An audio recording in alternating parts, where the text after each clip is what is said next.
Praise the lord. దేవునికి స్తోత్రాలు. నేను pastor Ratna Maitra from Praise God Ministry. ఈ రోజున యేసయ్య మన కోసం వాగ్దానాన్ని ఏర్పాటు చేశారో ఒకసారి చూద్దాము. నెహెమ్యా గ్రంథము 8వ అధ్యాయము 3వ వచనము. నీటి గుమ్మము ఎదుటనున్న మైదానంలో ఉదయము మొదలుకొని మధ్యాహ్నం వరకు నిల్చుచున్న ఆ స్త్రీ పురుషులకును తెలివితో వినగలిగిన వారందరికీ చదివి వినిపించుచూ వచ్చెను.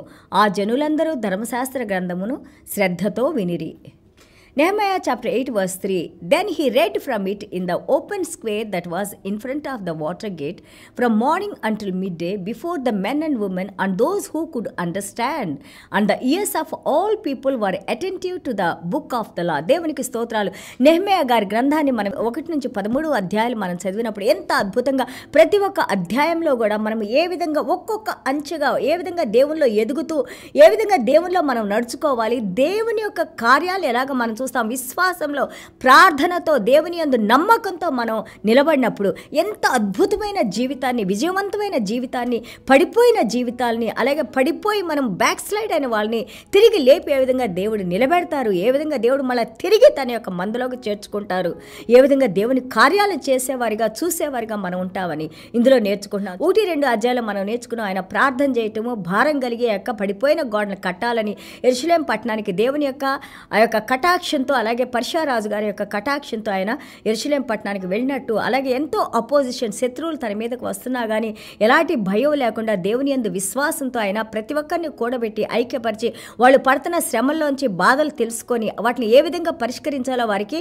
దానికి కూడా వాళ్ళకి కావాల్సిన జవాబులు ఇచ్చి అలాగే వాళ్ళకి సహాయం చేసి దాని తర్వాత మనం చూస్తుంటే ఒక 52 రోజులు ఆయన ముగించారని, దాని తర్వాత ఎవరెవరైతే ఆ యొక్క జెరుబాబెల్తో అలాగే ఆ యొక్క మందిరాన్ని కట్టిన వచ్చిన వాళ్ళు, అలాగే ఆ యొక్క బబిలోను పర్షియా దేశం నుంచి వాళ్ళు తిరిగి శత్రువులుగా బందీలుగా తీసుకుపోబడిన వాళ్ళు మళ్ళీ తిరిగి ఏ విధంగా వచ్చారు, వచ్చిన కుటుంబాల యొక్క వాళ్ళ యొక్క జీనియాలజీ వంశావళిని, వాళ్ళు వచ్చిన వాళ్ళందరి పేర్లు కూడా మనం 7వ అధ్యాయంలో చూస్తాము. ఇక్కడ 8వ అధ్యాయానికి వచ్చేసరికి చక్కగా ఆయన చెప్తా ఉన్నారు.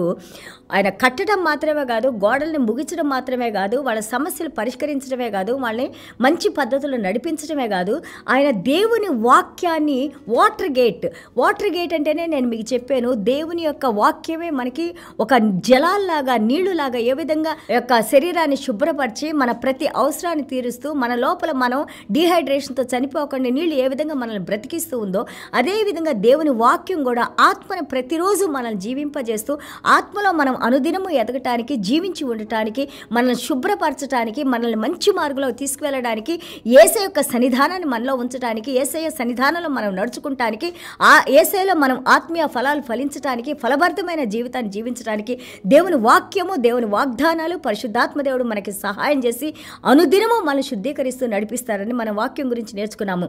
అలాంటి వాక్యాన్ని కేవలం గోడలు కట్టి ఆయన గుడ్ బాయ్ అని చెప్పి వెళ్ళిపోకుండా మళ్ళీ తిరిగి ప్రజలందరినీ కూడా ఆయన కూడబెట్టి, ఇక్కడ చూడండి స్త్రీలు పురుషులు అలాగే గోడలు కట్టిన వారు అలాగే అక్కడున్న యూదులు అందరినీ కూడా వాళ్ళ వంశావళిని రాసుకొని ఎంతమంది ఉన్నారో రాసుకొని వాళ్ళందరినీ కూడా పిలిచి దేవుని వాక్యాన్ని వినిపిస్తూ ఉన్నారు.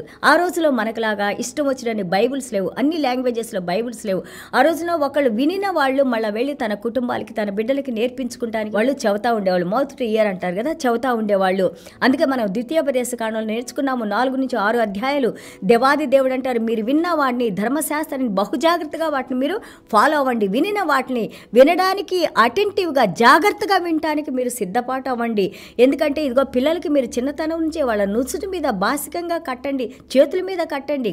అలాగే వాళ్ళు బయటకు వెళ్ళేటప్పుడు లోపలికి వచ్చేటప్పుడు గుమ్మాలకి గుమ్మ ద్వారాలకి అనుదినము దేవుని వాక్యాన్ని చెబుతా ఉండండి. ఎవరైతే వింటా ఉంటారో, ఎవరైతే వినుట ద్వారా విశ్వాసం వస్తుంది, ఆ విశ్వాసంలో మనం ఏం చేస్తాము, యేసయ్య రక్షకుడని మనం నేర్చుకుంటున్నాము. ఆ రక్షణలోకి మనం వచ్చినప్పుడు పరలోక రాజ్య కార్యాలు చూడటానికి, పరలోక రాజ్యానికి వారసులుగా మనం ఉండటానికి ఈ వాక్యం మనకి సహాయం చేసి నడిపిస్తూ ఉంటుంది. కాబట్టి the word of God is our Lord Jesus Christ. మన యేసయ్య ఈ రోజున మనకి వినిపిస్తూ ఉన్నారు. వాళ్ళందరికీ వాక్యాన్ని వినిపిస్తూ ఉన్నారు. ఎలాగ వింటున్నారంట, పొద్దునుంచి మధ్యాహ్నం వరకు ఆ యొక్క వాటర్ గేట్ దగ్గర నీటి గుమ్మం ద్వారా వాళ్ళు కూర్చొని చూడండి how beautifully it is coming. Water gate మనం చూసాము, అక్కడికే ఆ పరిశుద్ధపరిచే నీటి దగ్గరికి ఆ గుమ్మం దగ్గరే కూర్చోబెట్టి వాళ్ళు వింటా ఉన్నప్పుడు ఎవరైతే హృదయాన్ని వాళ్ళు సిద్ధపాటు చేసుకొని వినాలని ఆశ కలిగి ఉన్నారో వాళ్ళందరూ కూడా అండర్స్టాండ్ అవుతుంటా ఉంది. వాళ్ళు వాక్యం వినేటప్పుడు అది అర్థం చేసుకుంటూ ఉన్నారని మనం ఇక్కడ ఉన్న దేవునికి స్తోత్రాలు. చూడండి, 2వ దినవృత్తాంతాలు 34:14 మనం చూస్తుంటే మెనసా అమోను చూసాం. మెనసా అంటే చాలా క్రూరమైన రాజుగా, యూదా రాజుగా మనం చూసాము. దాని తర్వాత ఆయన కొడుకు కూడా చాలా క్రూరంగా ఆయన పరిపాలించారని. దాని తర్వాత వచ్చిన మెనసా గారి మనవడైన జోసయ్య చిన్నప్పుడు ఆయన రాజుగా అయ్యి ఆయన దేవుని వాక్యాన్ని తెలుసుకొని దేవుని వాక్యాన్ని చదివి దేవుని వాక్యానికి భయపడి లోబడి వాళ్ళ తాతయ్య వాళ్ళ నాన్న లేకపోతే వాళ్ళ పూర్వీకుల్లాగా దేవుని విడిచి దేవుని భయం లేకుండా ఉండకుండా దేవుని భయభక్తుల్లో కుడికి కానీ ఎడమకు కానీ తిరగకుండా వాక్యానుసారంగా జీవించాడని మనం నేర్చుకుంటున్నాము. మనము ఈ రోజున దేవుని వాక్యం విన్నప్పుడు ఎలాగ లోబడుతున్నాము అన్నది ఇంపార్టెంట్. మన గురించి దేవుడు ఏ విధంగా సాక్ష్యం చెప్పబోతున్నారు అనేది చాలా ముఖ్యం. చాలా మంది వాక్యం వింటాం, పొద్దున్నే మీ వాక్యాన్ని పెట్టుకుంటాం, అమ్మ చూస్తామంటాం. ఇది నా వాక్యం కాదు. ఫస్ట్ ఆఫ్ ఆల్ దేవుని వాక్యము మనల్ని జీవింపజేసే వాక్యము. కేవలం మీరు దేవుని మాట వినాలనే మీ మీద ప్రేమతో మేము ప్రతిరోజు మీ చేతులు ఈ వాక్యం ఉండటానికి, ఆ చేతిలో ఉన్న వాక్యం మీరు విని హృదయంలో దాన్ని పదిలపరుచుకుంటానికి మేము ఎంతగానో కష్టపడి మీకు ఈ వాక్యాన్ని పంపిస్తూ ఉన్నాము. దేవునికి స్తోత్రాలు. అది ఫలించి మంచి నేలలో పడి నూరంతలుగా ఫలించినప్పుడు అది మాకు ఆశీర్వాదకరం, మీకు ఆశీర్వాదకరంగా ఉంటుంది. దేవునికి స్తోత్రాలు. మీ జనరేషన్స్, మీ తరాలు ఈ వాక్యం ద్వారా ఆశీర్వదించబడతాయి. కాబట్టి దేవుని వాక్యానికి ఎప్పుడు దగ్గరగా ఉండాలి. ఇంకా నాతో ఏం మాట్లాడతారని చూస్తూ ఉండాలి. దాన్ని మన హృదయంలోకి తీసుకోవాలి. దేవుని వాక్యం ప్రకారం మనం నడుచుకోవటం నేర్చుకోవాలి. చూడండి, 1 తిమోతి 4:13 అపోస్తలుడైన పౌలు గారు అంటారు, గివ్ అటెన్షన్, జాగ్రత్తగా విను, రెడీగా ఉండు.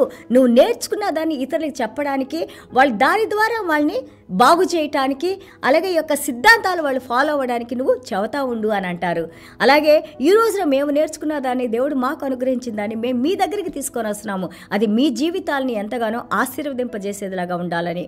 అలాగే చూడండి, మార్కు సువార్త 4వ అధ్యాయము 9-23 మనం చూస్తుంటే take care how you listen అంటారు. యేసయ్య అన్నారు, జాగ్రత్తగా మీరు ఎలాగా వింటున్నారో మీరు జాగ్రత్త పడండి. యేసయ్య అన్నారు, చెవులు ఉన్నవారు వినుగాక, హృదయం ఉన్నవారు గ్రహించునుగాక అన్నారు. అంటే అర్థం ఏంటి? అందరికీ చెవులనే, కానీ దేవుని వాక్యాన్ని ఎవరైతే కేర్ఫుల్గా దేవుడు నాతో మాట్లాడుతున్నారని మనం దాన్ని తీసుకుంటామో వారికి ఈ వాక్యము ఎంతగానో ఆశీర్వదింపజేస్తుంది. And also careful in interpretation. తీసుకున్న వాక్యాన్ని మళ్ళీ మనం తిరిగి చెప్పేటప్పుడు జాగ్రత్త. అది మన సెల్ఫ్ హైలైట్ చేసుకుంటానికి, మనమేదో సొంతగా హైలైట్ అవ్వడానికి, లేకపోతే దీని ద్వారా మనకేదో ఎన్నో ఉపయోగాలు రావడానికి కాదు. కానీ దేవుడిచ్చిన వాక్యాన్ని ఒక్క పొల్లు కానీ ఒక అక్షరం కానీ తీసివేయకుండా ఉన్నది ఉన్నట్లుగా మనం చెప్పినట్లయితే అది వారి జీవితాన్ని జీవింపజేసి వారి నిత్య జీవంలోకి నడిపించే వాక్యంగా ఉంటుంది. దేవుని వాక్యం చాలా విలువైంది, అది జీవం కలిగింది ఎంతో. అది అన్నిటికంటే ప్రపంచంలో మనకు దొరికే సమస్తం కంటే కూడా దేవుని వాక్యం మనం విన్నప్పుడు, మనకి ఎవరిని ఇస్తున్నప్పుడు మనం దాన్ని ఎలాగ తీసుకోవాలంటే అన్నిటికంటే గొప్ప బహుమానంగా దాన్ని మనం తీసుకొని విశ్వాసంలో తీసుకొని దాన్ని మన హృదయంలో పదిలపరుచుకొని దాని ప్రకారం మనం జీవించాలి. దేవునికి స్తోత్రాలు. చిన్న ప్రార్థన చేసుకుందాం. యేసయ్య, మీకు వందనాలు, స్తోత్రాలైనా. మీ వాక్యమే మా జీవం నాయనా ప్రభా. ఆ జీవమే మమ్మల్ని జీవింపజేసిందైనా. మీ వాక్యం ద్వారా మాకు వెలుగునిచ్చిన ఆయన ప్రభా, సంతోషాన్నిచ్చి ప్రతి బంధకాలని బ్రేక్ చేసిన ఆయన ప్రభా, ఈ రోజున అద్భుతంగా మీలో మేము జీవించడానికి, మీ రక్షణలోకి మేము రావడానికి నెహెమయ్య గారి ద్వారా తండ్రి ప్రభా ఈ వాక్యాలని మీరు మాతో మాట్లాడుతూ మాకు నేర్పిస్తున్నందుకు, మమ్మల్ని ఉత్తేజపరుస్తున్నందుకు, మమ్మల్ని స్పందింపజేస్తున్నందుకు నాయన. అలాగే ఒకవేళ మేము ఎక్కడైనా సరి చేసుకొని నడవాలంటే తండ్రి మాకు ఆ యొక్క మార్గాలు చూపిస్తున్నందుకు పరిశుద్ధాత్మ దేవా మీకు వందనాలు, స్తోత్రాలైనా. వాక్యం విన్న ప్రతి బిడ్డను మీరు దీవించిన ఆయన. ప్రతి ఒక్కరూ బైబిల్ గ్రంథాన్ని తెరిచిన ఆయన ప్రభా, ప్రతిరోజు బైబిల్ని చదువుకుంటూ నాయన, ప్రార్థన చేసుకుంటూ నాయన, వాక్యాన్ని అర్థం చేసుకోగలిగిన శక్తిని మీరు అనుగ్రహించండి నాయన. మా హృదయాన్ని మీరు ఓపెన్ చేయండి నాయన. మా మనసులకి మా హృదయాలకి మీరు కావలిగా ఉండి నాయన. ఎలాంటి శత్రు పన్నాగాలు, ఎలాంటి శత్రువులు మరి తండ్రి మా వైపు చూడకుండా, మా వైపు రాకుండా మీ అగ్నిని మా చుట్టూ ఉంచిన ఆయన ప్రభా, మీ హస్తాన్ని మా శిరస్సుల మీద ఉంచిన ఆయన కాచి కాపాడి భద్రపరిచి దీవించి నడిపించమని యేసయ్య దివ్యమైన నామలో తండ్రి ఆశీర్వదించి ప్రార్థన చేస్తున్నావు తండ్రి. Amen. God bless you all.